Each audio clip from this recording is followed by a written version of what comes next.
Con estos dos métodos básicamente ya podríamos hacer un CRUD totalmente funcional. Sin embargo, tiene algunos peros.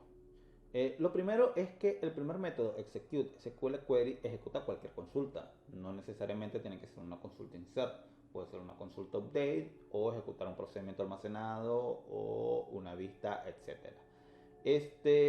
Sin embargo, si para poderlo utilizar yo necesito dentro del modelo especificarle, definirle cuál es la consulta que quiero. Por ejemplo, si estuviera dentro del modelo de un catálogo de docentes, pues tendría que definir la consulta insert totalmente desde nuestro modelo en la capa de negocio y enviar la consulta ya construida a este método. Esto es práctico en el sentido de que puedo enviarle cualquier consulta y no estoy atado. Sin embargo, probablemente es un poquito complejo en el sentido de que la capa de negocio se va a cargar de información que debería tener solo la capa de datos, por ejemplo, la estructura de una consulta. Por lo tanto, es probable que querramos, por medio de, en este caso, nuestra clase abstracta, querramos tener métodos específicos que simplifiquen la forma de guardar datos, actualizar dentro de la capa de negocio y que esa carga de construcción de la aplicación venga a la capa de datos. Por ejemplo, podríamos tener un método para inserción de datos. Acá vamos a crear un nuevo método. En este caso va a ser un public. Vamos a retornar un object. Cuando le decimos que retorne un objeto, la ventaja es que C# puede retornar cualquier tipo de cosa, dado que para C# todo es considerado un objeto. Y en este caso, pues le vamos a decir que agregue el objeto insert. El método se va a llamar insert. Podemos decirle object, insert object o insert X cosa. Recordemos que los nombres nuevamente dependen, son básicamente dependen del desarrollador como tal. Voy a copiar el try catch acá. Vamos a borrar específicamente todo lo que tiene que ver con con la parte del catch, y lo único que vamos a hacer es agregarle o mantener lo que sería el return true por el momento. Bueno, de hecho creo que podría mantener casi todo. La única diferencia, vamos a dejarlo acá. La única diferencia es que en este caso no recibiría un string SQL query, sino que este string la deberíamos de conservar. Eso sí, le vamos a colocar algunos métodos que vamos a recibir como propiedades. Por ejemplo, entendiendo que necesito saber el nombre de la tabla al cual va dirigido eh, nuestros datos, y necesito saber cuál es el objeto que voy a insertar dentro de los datos. Por ejemplo, una instancia que estoy enviando desde el cliente en formato de formulario o en formato JSON. Bueno, una vez hecho esto, puedo tener el table name. Otra posibilidad es que atemos el modelo a que específicamente tenga el nombre adecuado de la tabla para poder funcionar. Sin embargo, para evitarnos que este método se puede ejecutar, no se puede ejecutar desde otra cosa que no sea el propio método, y que las clases tengan que exigidamente tener el nombre de la tabla, entonces vamos a dejarlo que se envíe el table name para que no estemos atados a ese problema. Igualmente podríamos en otro método hacer una sobrecarga de método donde solo reciba el object inst y el table name lo tomemos del nombre de la clase. Para ello vamos a crear acá lo siguiente. str query, ¿no?, debería de vamos a llamarle aquí. Dentro del try vamos a crear una variable string. Esa variable se va a llamar values.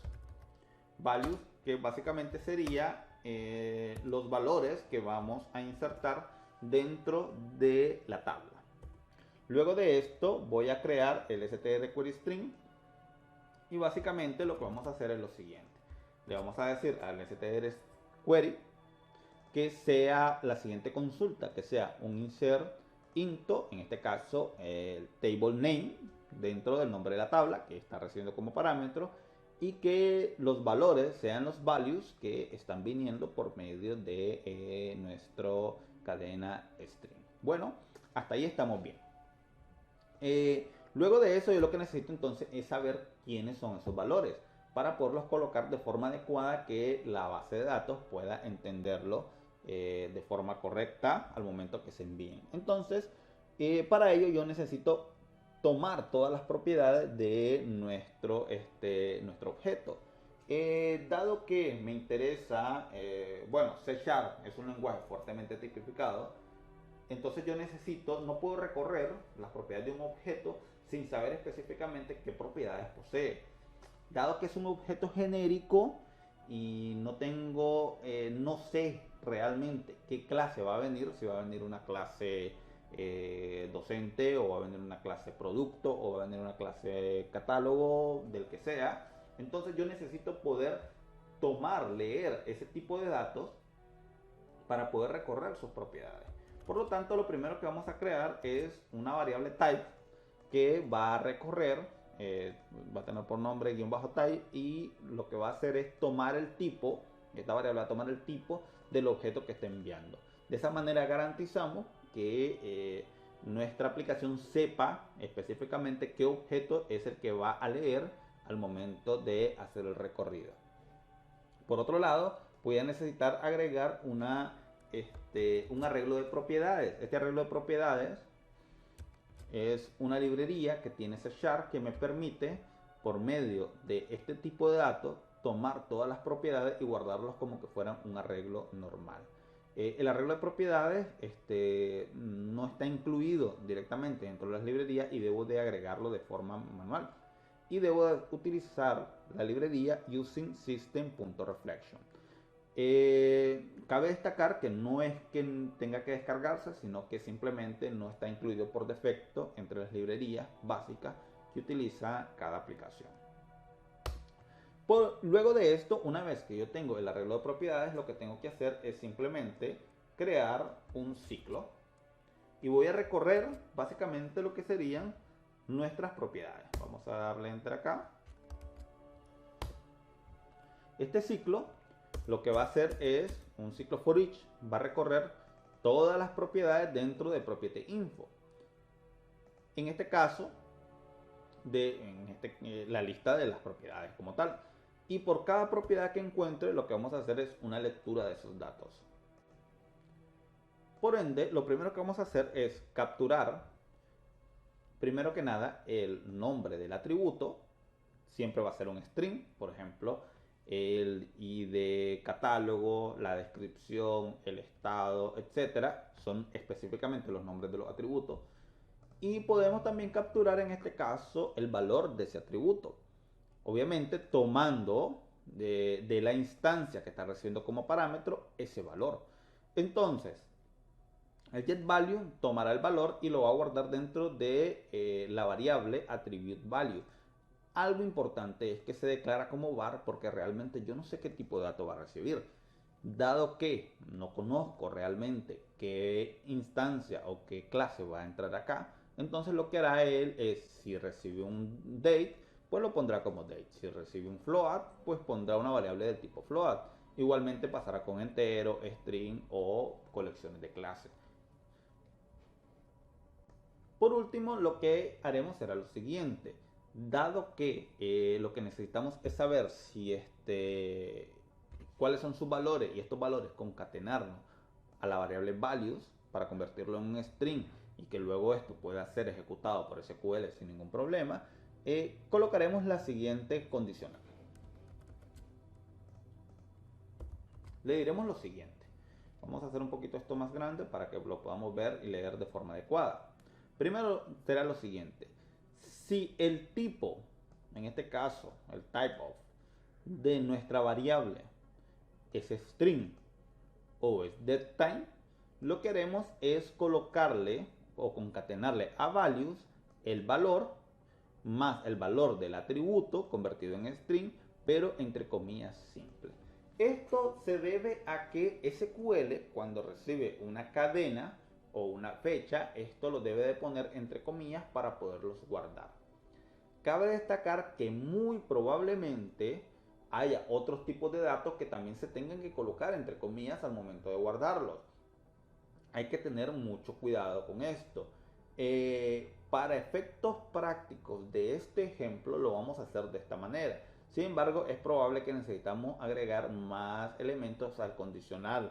Por ejemplo, no estoy seguro si el tipo byte va incluido, si el tipo bar binary va incluido, entre muchos otros tipos que probablemente necesiten comillas simples para poder agregarlo a una consulta SQL.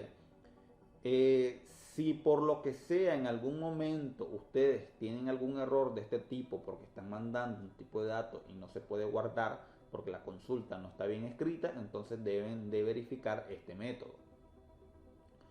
Si no es así, lo que vamos a hacer es colocar el valor, pero sin comillas. Como pueden ver, es básicamente la misma cadena, pero no incluye lo que sería la inclusión de las comillas simples. Algo importante que estoy agregando acá, y es que cuando se está agregando este elemento, yo estoy colocando una bandera para identificar si este objeto es del tipo autonumérico o no. Esta bandera, en este caso, lo estamos colocando el valor -1. Yo entiendo que mis tablas no van a guardar el valor -1 cuando no sean strings. Porque si es un string, entonces él lo va a agregar sin ningún problema. Pero si no es un string, es un entero, entonces automáticamente él va a agregar, ¿verdad? El objeto dentro de la variable sin las cadenas.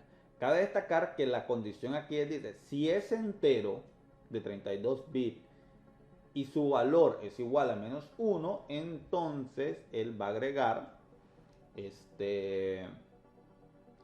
el valor directamente a nuestras string values. Una vez que se ha construido todo esto, lo que obtendremos será todos los valores de la clase, de las propiedades de la clase, todos en fila, separados por coma, y serán agregados a la variable strQuery con, en este caso, la cadena values. Otra cosa que es importante acá es que no importa qué tipo de datos sea, al final necesita nuestra cadena saber de que este objeto va a recibir solo valores convertidos en string. O sea que si esto es entero, es date, es binary, es lo que sea, al final será convertido en string para poder ser incluidos dentro de nuestra cadena. Otra cosa importante es que al final de cada objeto siempre se está agregando una coma. Esta coma es para poder hacer separación de los elementos. Sin embargo, aquí tenemos un problema, y es que cuando llegas al último elemento, la última coma no se debe de incluir. Por lo tanto, lo que debemos hacer es eliminar esa coma de la lista de los objetos. Simplemente es la última coma. Por lo que vamos a agregar el values, va a ser igual a values.trim, y lo que haremos es eliminar del final la cadena coma. Una vez hecho esto, ya estamos listos para poder funcionar nuestro método, porque ya el resto es igual a lo que sería el método anterior. Abriría la cadena de conexión, recibiría lo que sería un SQL command connection y ejecutaría la conexión con un sqlmcon.close. Dado que esto es exactamente igual a lo que tengo yo aquí arriba, lo que estoy haciendo ahí es redundancia de código. Eso es algo que se debe de evitar. Por lo tanto, en lugar de colocar todo este método, lo que debemos hacer es mandar a ejecutar el método que ya contiene nuestra aplicación y que hace las mismas tareas. Por lo tanto, le vamos a decir que retorne el valor, en este caso directamente de execute SQL query, que recibe como parámetro específicamente una variable string, que sería nuestra, en este caso, nuestra consulta, que ha sido construida de forma dinámica gracias al método InsertObject. Probablemente este mismo método sea práctico también para realizar lo que sería el update. Sin embargo, lo vamos a mantener separado para evitar dificultades con la construcción de los objetos.